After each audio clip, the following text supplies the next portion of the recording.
Hi everyone, I'm here with my friend Larissa Maier. She's the postdoc researcher at UCSF. Her research is on drug policy and she also has an interest in psychedelic research. So I'm super excited to ask her all of my questions that I'm burning to know. Fun fact, as how we met, we were flying together from Vancouver to San Francisco and we happened to sit next to each other. We talked all night, the whole flight. Well, it was only 2.5 hours, but it was really late at night and neither of us was going to talk, but then we just talked the whole time. And yeah, I learned that she lives now in San Francisco. She's originally from Switzerland and I'm really excited to ask her all of the questions about what she does, how she got into it, and what are the fascinating stories that she got from her research or any of the stories that she has heard just by working in the field. So welcome, Larissa. Thank you, Maria, and welcome everyone. I'm super happy to have this talk with you today, and I'm excited what questions you got prepared for me.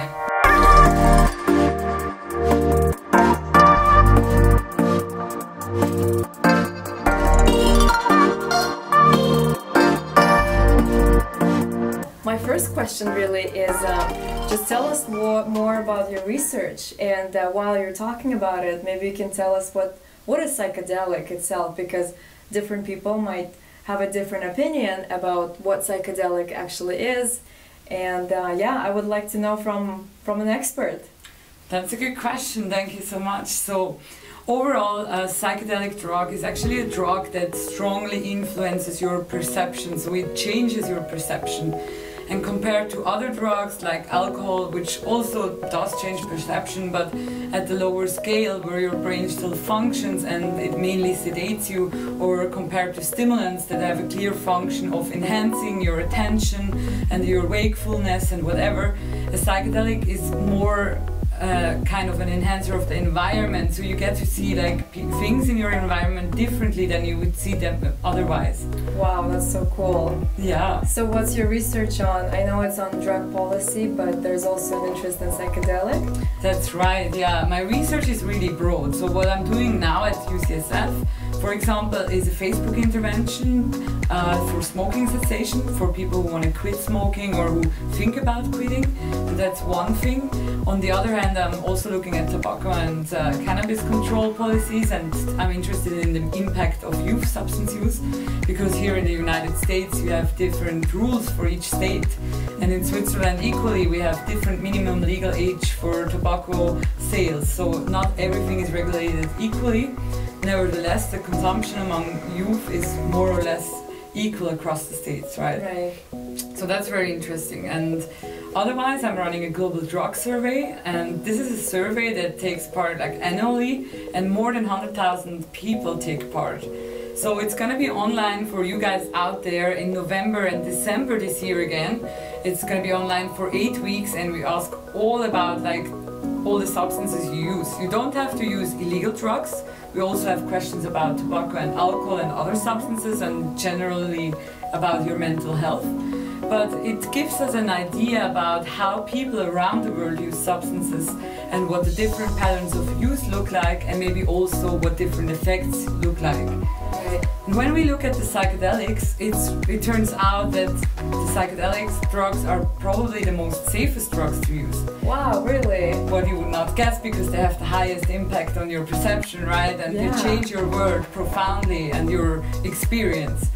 But what is happening is that like these psychedelic drugs, when we ask about emergency medical treatment seeking, alcohol is much higher, cannabis is higher, and we see, for example, methamphetamine or like all these new psychoactive substances and synthetic cannabinoids related to much more acute harm than when compared to psychedelics. So it's almost not possible to overdose with psychedelics. I mean, you can have a very high dose that can cause a really challenging experience.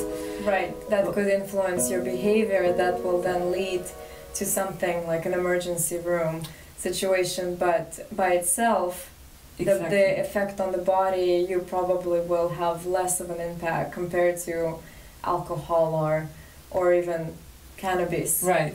And something else we see when we look at the data of our survey is that people who use psychedelic drugs, they don't use them every day, right? Right. So they wait for special occasions like a festival or like a retreat, or they do it at home or in a really controlled setting, but they would not like go out 3 or 4 times a week and have a glass of alcohol, or like people do with alcohol. Yeah.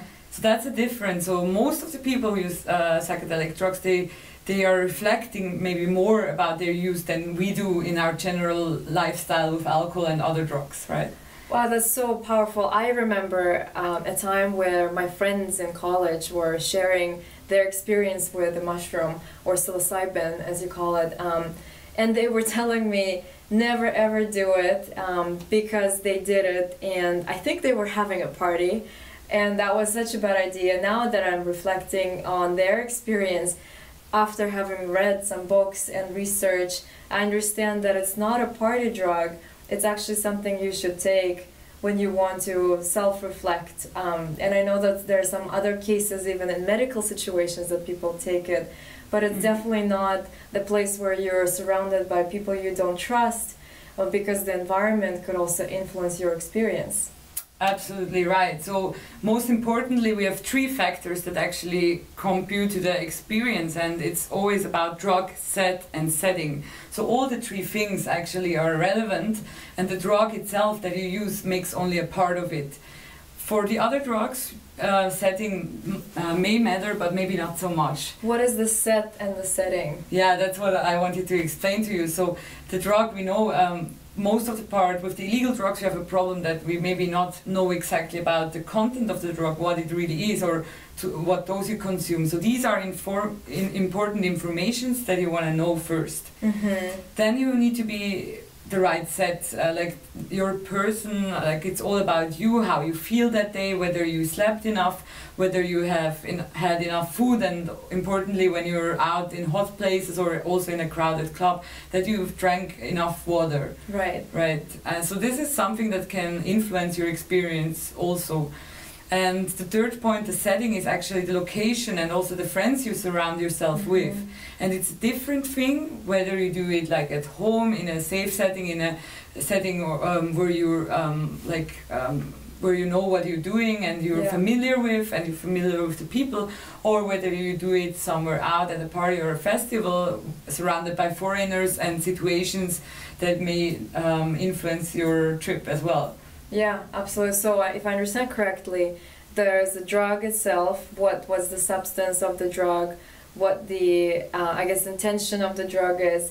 The set is your mood, is how you feel about yourself, about the situation right now. And the setting is your environment, where you're located and who's around you. Yeah. And most importantly, with the set, also the body goes with. Like people who are like underweight or overweight, they may need other doses to take, and this is also not considered when you just randomly use drugs that are illegal, because you're not knowing the drugs as long as you don't have drug checking services available. And today it's still illegal in the United States to test for drugs, although we know that people are taking drugs, and this would be a way of harm reduction to actually make drugs safer for those people who anyway decide to use drugs, who are interested in that.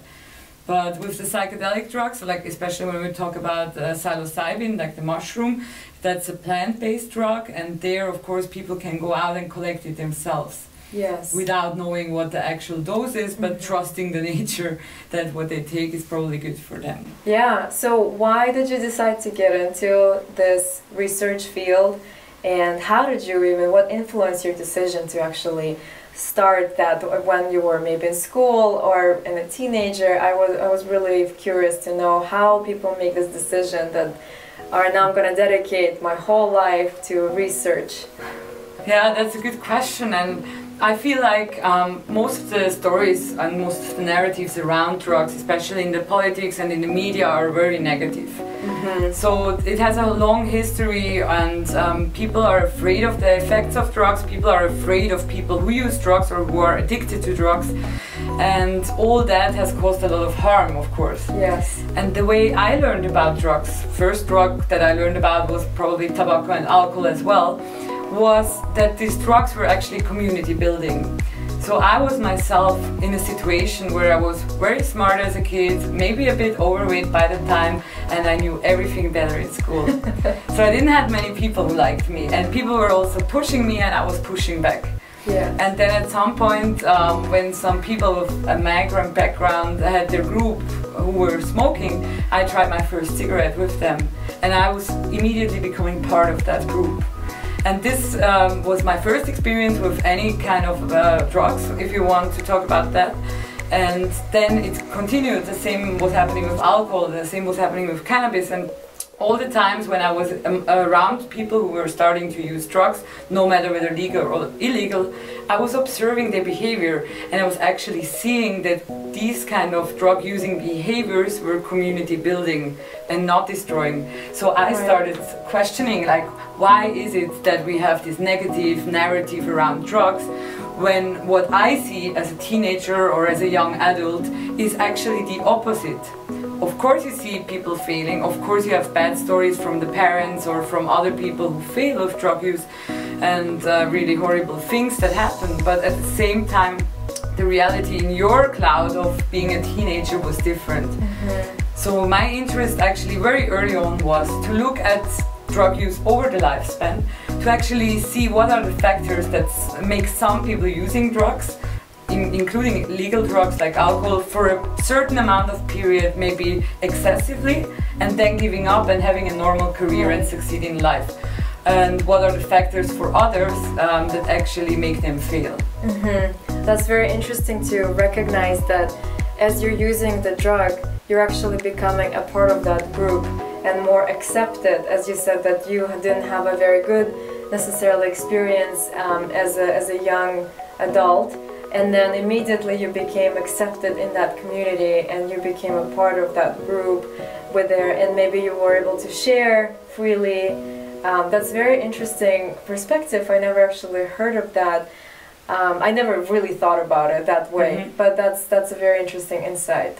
Yeah, and when I was young, I was also like starting to organize parties in Zurich, in Switzerland, but also in Germany. So I was having shuttle buses going from Zurich to Germany for just a party, just one night, and many people in this car would actually take illegal drugs.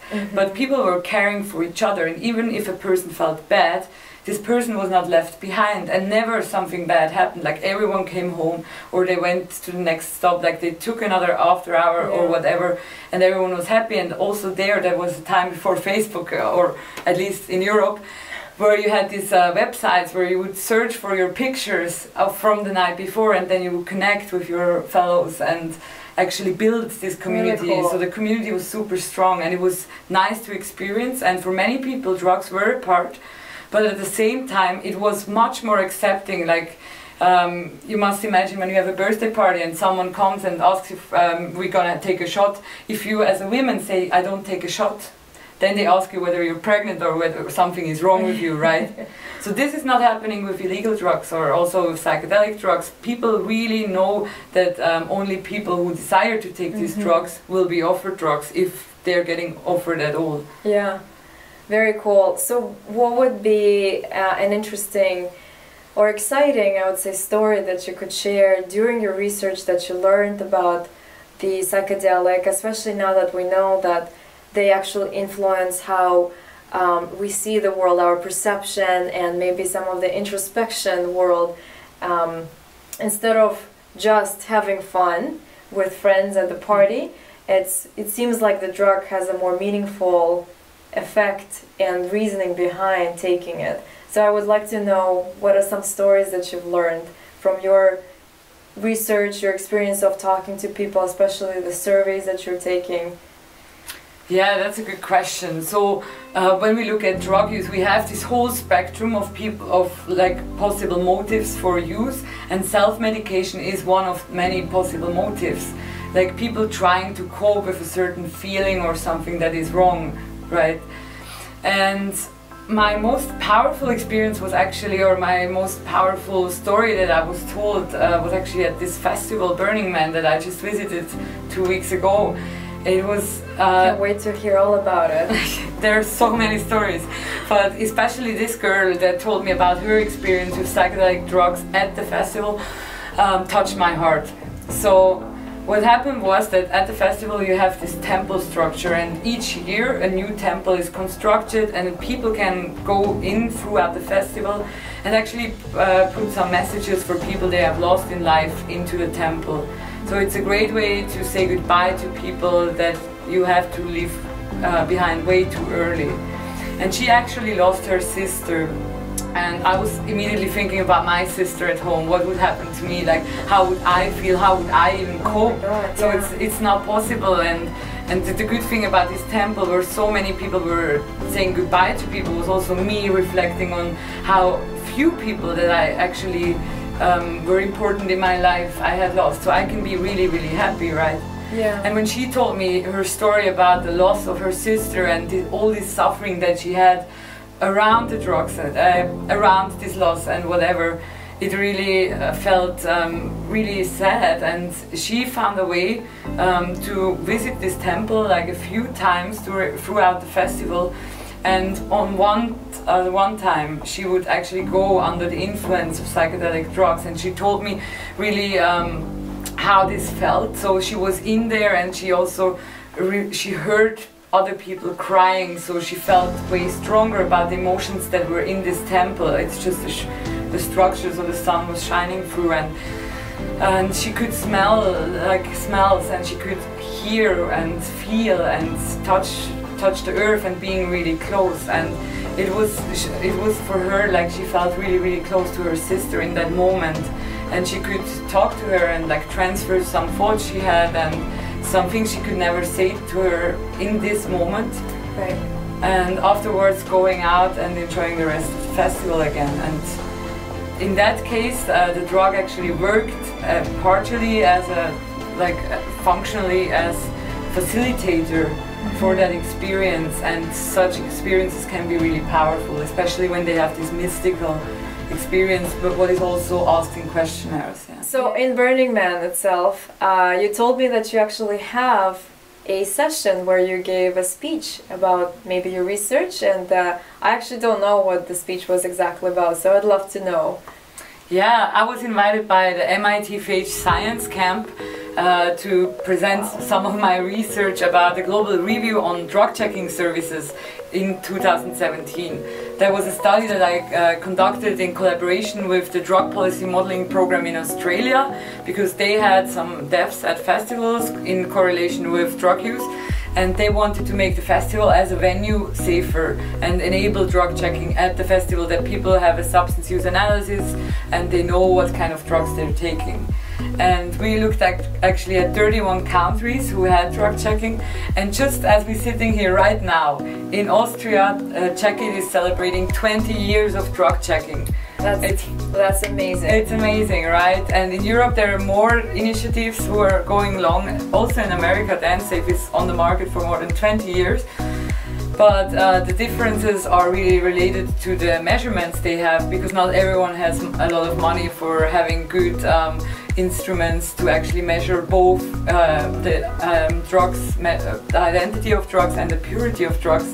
Right. And it can be really important, especially looking at MDMA and other drugs, or even LSD, a psychedelic drug that can be super high dose, like when you have a bladder and you want to take like 100 micrograms or 125, which is about a usual dose. In August in Zurich we just tested one bladder with 350, which is more than double the dose. So this has also meanings and implications for the duration of your trip, but also it can be really challenging because it's much stronger than the effect you would even as an experienced user normally expect. And these are things we have to talk about, and at Burning Man it was the perfect setting to talk about these kind of things. Yeah, that's really great that they're very responsible at Burning Man and providing all of the facilities and the environment to feel safe. I know that that's actually a drug-free zone, but they accept the use, or they acknowledge that there might be people who are tripping. Exactly, yeah, it's really good. It's a festival that is running since 1986. It started just here in San Francisco at Baker Beach, And it's part of the festival that some people want to increase the anyway great experience with some kind of illegal drugs. And they have law enforcement who are checking for people, but at the same time in the flyer they mentioned really popularly or really prominently the project Sendo, which is a harm reduction project that helps people with difficult psychedelic experiences, like getting them down and getting them breathing and talking to them until the bad effect is over. And interestingly, when we look at our study, at the Global Drug Survey, we see that people with challenging experience not necessarily consider them as bad trips, because they learn something and it still helps them to reflect on their lives and can be a lesson learned.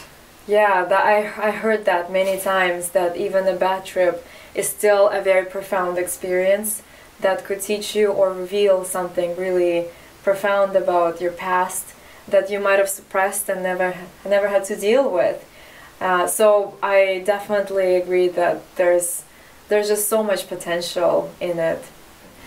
So I know a friend of mine, she lost someone really important in her life, and she went to Peru to mourn because she lost any hope or meaning in life. And she was able to really feel what he felt and really connect as to why he did what he did, let go. And I'm actually really interested about how does that affect us, and are there maybe studies that could help us really turn something around.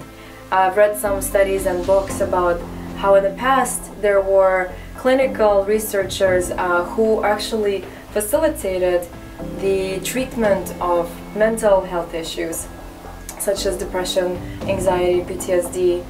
And for me, this is such an important topic. I think that anyone, and like if there's any one chance that this actually can help, this is so worth talking about, and this is so worth exploring.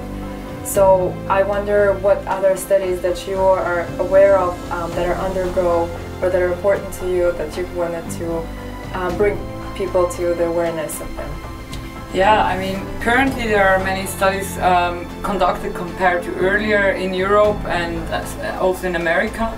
And these studies are not relatively new. They were also already like done in the 50s and 60s. But what is new, that everything is really controlled, that you get IRB approval, like you have ethical approval for these studies, and the barriers to conduct such a study are super high. Nevertheless, first findings in phase 1 and phase 2 trials using, for example, LSD or psilocybin to treat social anxiety of terminally ill patients, a study in Switzerland by Peter Gasser, or also even treat substance use disorders with these kind of substances from the point of view that you can actually maybe erase the memory in the brain or actually rewire the brain to know that the addiction is going away. So these are huge things, and it sounds really exciting. That's fascinating. It's fascinating, but it's all small-scale studies and some people who have profited, and nevertheless we need to see what the phase 3 trials bring and whether these medicines can actually really become, or these currently illegal drugs can actually really become medicines. Yeah, and in California we actually had, or are having in about a month or so, the election ballot where you can vote to include some of the psychedelic use in the medical usage to treat any kind of mental health disorders. So I'm really hoping that something will come out of this. What are your views on this? Yeah, I mean, it's super exciting that this was brought to vote, and I think it's important for all the studies that are currently conducted. It's also important to mention that there are inclusion and exclusion criteria. So, for example, people with a bipolar disorder or people with a psychosis will probably not benefit, and it's just like the risk is too high and the safety by administering drugs with a psychedelic effect is not guaranteed. So these studies cannot be conducted, but for certain other things like depression or anxiety that cannot be treated otherwise, or chronic upcoming reputating disorders, it can be really helpful for some of the people. And also at UCSF there is currently a study conducted, the first group therapy study, where actually psychedelics are administered for treating this demoralization and really severe depression. It's a study by Josh Woolley and Brian Anderson that I just met today, and the first initial findings of the ongoing study are promising because people really improve in these symptoms and they could actually help, but at least there are people already improving before the intervention actually happens. So it's not just administering a drug, but it's also having these integration sessions before and also after the studies.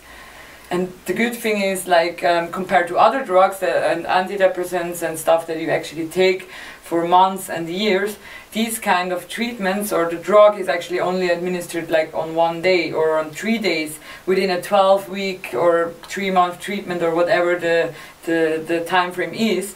But it's just really few sessions that are facilitated by actually using these drugs. By the psychedelics. Yes. So only a few sessions are needed compared to months and years of having antidepressants like SSRIs. And that's huge because that means that we can treat someone just within a few days and not need any, well, potentially. Yeah, would be nice. Yeah, would be really nice, but instead of keeping them on drugs ongoingly and keep prescribing people something every time, which is really powerful. Yeah, I mean, most of the surrounding narrative or like rationale about these studies is built on that people in today's society cannot really cope with losses, or they don't have the room, or with other things like being gay or like having AIDS or other STIs. This can be like related to a lot of shame, so people don't talk about it. And by not talking about things that happen in your life, including sexual assault or rape, like anyone can be traumatized by these experiences, and by just putting it down and going on as if nothing would happen, that can actually create these mental health symptoms that can then be maybe better coped with when bringing them back to memory, but in a state of mind where you can actually work through them. Yeah. And help. I hope that more research is actually in support of that, and I know that we really need to shift the mindset about the drug and how we approach it and what role it plays in our society. And if we start looking at it from something scary that you need to distance yourself, I think there's a lot to learn about compassion and acceptance and even the role of the drugs itself. And it's not something just to escape, it could be something that helps us deal with our problems and unresolved issues that we just suppress, as you said. So this is really powerful. Yeah, I think we can go from there and looking at altruism as something to achieve like for everyone. And at the same time, when we look at drugs, we want to have like more honest conversation about both the risks and the benefits of drugs. Right. We want to learn more about the drugs, and the barriers that we currently have, especially with research, is research funding on one side. Like these studies are not really getting funded, or it's not in line with research priorities of the national institutions. And the other thing is like the legal status. Like everyone would like to have more evidence showing that some treatments, or even like including psychedelic assisted psychotherapy, are helpful or not. And let's prove us wrong, like let's prove the whole science that is upcoming wrong, but to prove it wrong we need more research, right? And this is not really easy to do, so what I'm hoping for the future is really that the barriers are getting lowered, that more young researchers get empowered, and that more studies can be conducted that look at samples and drug use realities in different kind of ways. And this is what should shift drug policy and not ideologism. Yes, absolutely, and acceptance to conduct these research methods. I know that there is a lot of resistance from all kinds of governance and levels of bureaucracy to fight through to get the permit, and so it's definitely something that you have a mission. It's all about like reducing this stigma around people who use drugs, knowing and acknowledging that the vast majority of people who use drugs recreationally are doing relatively well with some health risks, mainly due to the unknown content and purity of the substances. But this is something we could actually regulate as a government or as a society.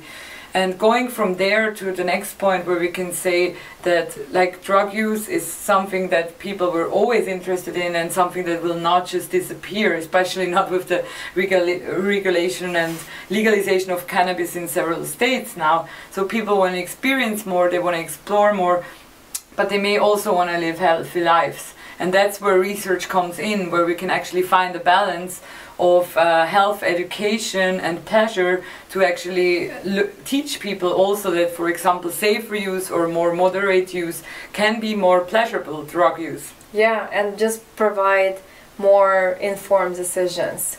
That, I think that's the whole underlying purpose of the research, and making our society really better educated and really responsible for their decisions, not just because they are impulsed into something.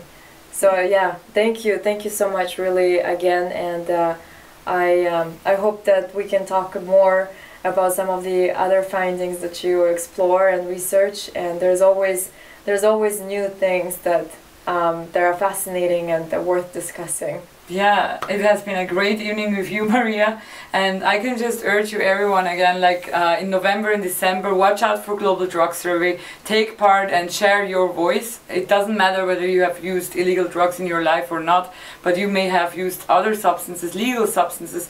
Everyone can participate, and we want to hear what people do and what people experience with drugs, what the benefits are and what the risks are, and how we can make drug use safer for everyone who decides to do so. Awesome. Well, thank you again, and thanks everyone. Thank you. Bye.